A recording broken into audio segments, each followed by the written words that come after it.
Et dire qu'on est déjà au mois de septembre, franchement, ces 2 mois d'été c'est passé trop vite, hein. Je sais pas vous, mais pour moi c'est passé trop vite. Ça y est, c'est la reprise. Bon, moi j'ai repris depuis plusieurs jours, hein, mais je sais qu'il y en a encore qui étaient en vacances, qui profitaient de leur temps libre. Donc bah écoutez, déjà, bon courage pour ceux qui reprennent le retour du travail, du lycée, voilà, peu importe. De mon côté, le rythme va aussi pas mal s'accélérer, hein, par rapport aux divers projets que je suis en train de préparer, notamment Halloween. Alors, je ne dis rien de plus.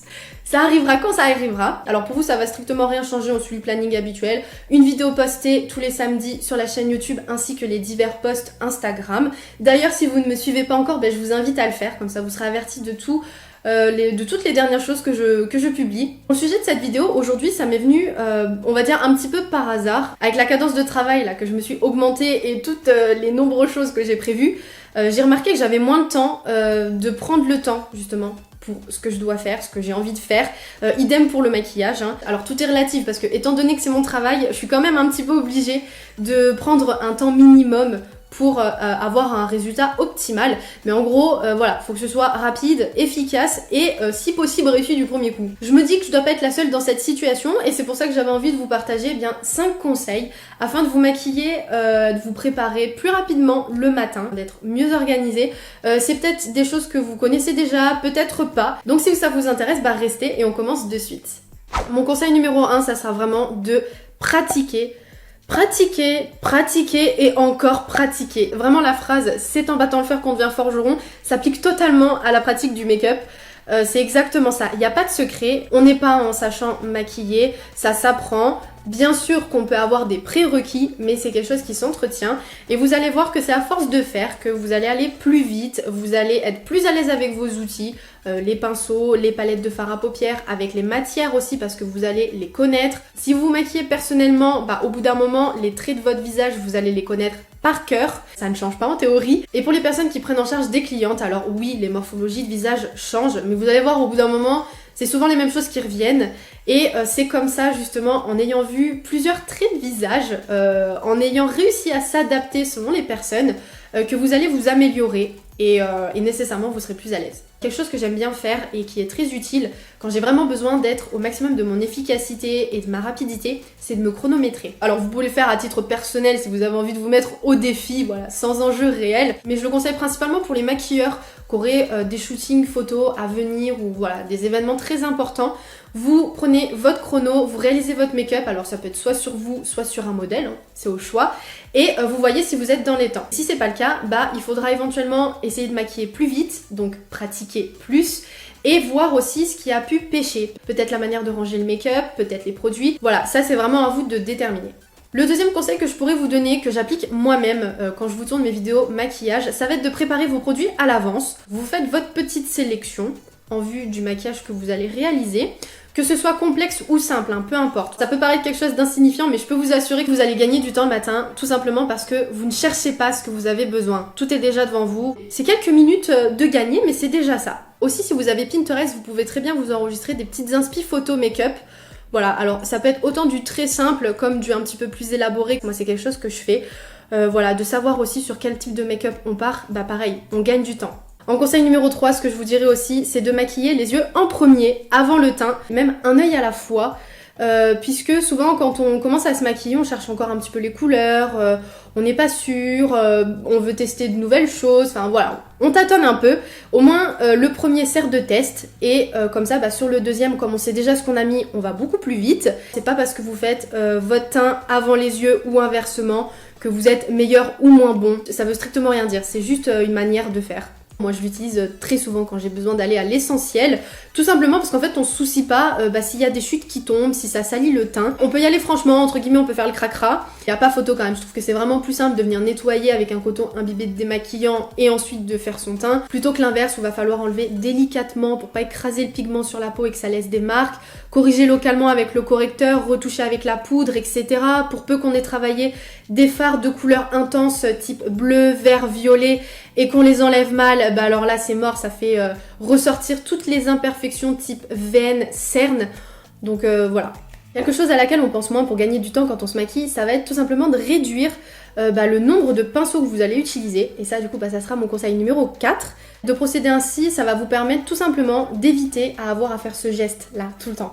De changer de pinceau entre chaque étape parce que souvent les pinceaux on les laisse dans des petits pots comme ça. Enfin en tout cas moi c'est mon cas. Et quand je me maquille, je suis là, je les tripote un peu, je cherche, je trouve pas du premier coup ce que je veux et ça peut paraître bête, voilà c'est que quelques secondes. Mais quand on additionne justement tous ces mouvements là entre chaque changement d'étape, vous verrez que ces secondes se transforment rapidement en minutes. Alors aujourd'hui, moi avec l'habitude, j'arrive limite à faire un maquillage avec un seul pinceau, autant pour déposer la matière que pour l'estomper, créer ma forme, etc. Ça souvent c'est quand le maquillage est assez simple, qu'il n'y a pas non plus trop d'écart entre les couleurs. Voilà, j'y suis le pinceau, hop, je fais mes dégradés, ça marche très bien. Sinon pour un conseil un petit peu plus abordable, alors là il va y avoir deux options. Soit vous allez être plus à l'aise pour travailler vos fards à paupières avec un applicateur, comme celui-ci, et un estompeur boule. Soit vous allez préférer les pinceaux à la fois applicateur et estompeur. Vous voyez qu'ils ont les poils un petit peu plus bouffants. Ce qui veut dire en fait que vous pouvez à la fois prélever la matière, l'appliquer et la travailler. Chez certaines personnes, le faire avec ça, ça va beaucoup plus vite. Moi perso, je suis pas spécialement fan, je suis beaucoup plus efficace avec la première que je vous ai dite. Donc si vous êtes débutant, selon ma vision des choses, au minimum du minimum, je vous conseillerais en fait ces deux pinceaux. Et à la rigueur en troisième, je rajouterai celui-ci qui va avoir les poils un petit peu plus longs et souples par rapport à celui d'à côté. Ça c'est vraiment si jamais vous avez envie d'étirer un petit peu plus vos fards à paupières, de faire un dégradé très diffus, très doux. Voilà, cinquième et dernier conseil qui va aussi concerner le matériel, ça va être de prioriser des produits de qualité. Alors qualité veut pas nécessairement dire de suite grande marque, produits très chers, inaccessibles, compliqués à utiliser, pas nécessairement, là faut faire le tri. Vous jetez un petit peu les marques, voyez ce qui se fait, vous pouvez aussi regarder des avis au travers de vidéos YouTube, de peut-être amis qui auraient testé telle ou telle chose, en faisant attention bien évidemment à vérifier si ça convient à votre type de peau et au résultat que vous souhaitez. On va éviter quand même d'acheter des produits pour rien qui vont après moisir dans le placard tout au fond. Quelque chose qui peut un petit peu vous aider notamment dans la recherche de vos fards à paupières, puisque là on parlait des yeux, que moi j'ai appris en école de maquillage pour déterminer si un fard est bien pigmenté ou pas. Alors que je prenne une palette, je vais vous montrer.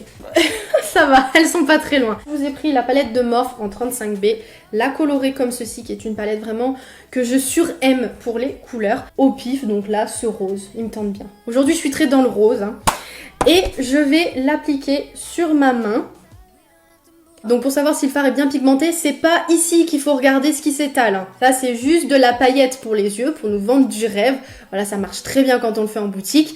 Mais non, ce qu'il faut regarder, c'est ce qui vous reste sur le doigt. Et c'est là qu'on voit si la pigmentation elle est intense ou pas.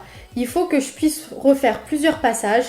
Et si la couleur y est toujours, déjà ça vous donne un petit indice. Si je prends un mouchoir, voilà, pour l'essuyer, vous voyez, il en reste encore. Une bonne pigmentation permettra un travail des fards plus agréable, parce que vous verrez en fait le fondu va se faire tout seul, ça va être correctement dosé, il n'y aura pas de souci de fard qui s'efface trop, où il faut en rajouter, le retravailler, possiblement en rajouter encore. Vous voyez, ça c'est des choses qui font perdre du temps. Donc misez de suite sur de la qualité. Si jamais vous êtes à la recherche de marques qui font vraiment de très bonnes palettes de fard à paupières, je trouve, je vous conseillerais les yeux fermés, la marque Morphe, donc c'est celle que je viens de vous montrer, ainsi que la marque Huda Beauty. J'ai vraiment beaucoup de leurs palettes et je n'ai jamais été déçue. Les fards sont ultra pigmentés, ils se travaillent super bien, j'ai vraiment rien à dire. Concernant les chutes, il y en a très peu parce que les fards sont pas si poudreux que ça. Donc c'est vraiment la formulation de fard que moi je préfère et que je vous conseille très fortement. Et pareil, quand on pense pigmentation, on peut aussi parler des formulations crémeuses. C'est vrai que c'est des produits qui sont un peu moins utilisés quand on débute, et pourtant ils font vraiment partie de ceux que je vous recommande. De par leur bonne pigmentation, vous allez l'appliquer, et en chauffant la matière de suite, ça va se fondre dans la peau, ce qui va donner un rendu naturel. Vous n'aurez pas à le retravailler plusieurs fois, et en fait, rien que pour ça, c'est un gain de temps. Et en dernier, là ça vient juste de me venir à l'esprit, on pourrait peut-être le mettre en 6e conseil, ça serait tout simplement d'opter pour des techniques esthétiques, en fait des prestations où vous allez venir interagir sur le visage, comme faire un rehaussement de cils, des extensions de cils, du micro-blending pour les sourcils. Qu'est-ce qu'il y a d'autre? Le maquillage semi-permanent, tout simplement. Si vous voulez voilà, vous faire un petit trait de liner, redéfinir le contour de vos lèvres. Voilà, ce sont des techniques semi-permanentes, donc qui vont rester de quelques semaines à plusieurs années. Et là pour le coup, oui, ça va vous faire gagner du temps parce que ce sont des choses qui seront déjà faites. Voilà, le matin vous vous réveillerez par exemple, je pense à un rehaussement de cils. C'est quelque chose qui dure jusqu'à 3 mois. C'est une petite permanente qu'on vient vous faire pour vous relever les cils. C'est un effet d'optique. Du coup on a la sensation qu'ils sont plus grands, plus gainés. En plus on applique une teinture noire par-dessus. Donc tout de suite ça fait un effet mascara supranaturel. Alors là certes c'est pas du maquillage qu'on va s'enlever le soir, mais ça peut être aussi une option à réfléchir. J'ai envie de dire d'avoir une zone en moins à s'occuper, nécessairement gagne du temps. Voilà pour mes 5 conseils, on est arrivé au bout de cette vidéo. J'espère qu'elle pourra vous aider à vous améliorer dans votre organisation, routine make-up. N'hésitez pas à la partager aux personnes éventuellement aussi qui auraient besoin. En attendant, vous pouvez me retrouver sur mes autres réseaux. Et d'ici là, on se dit à samedi. Ciao ciao.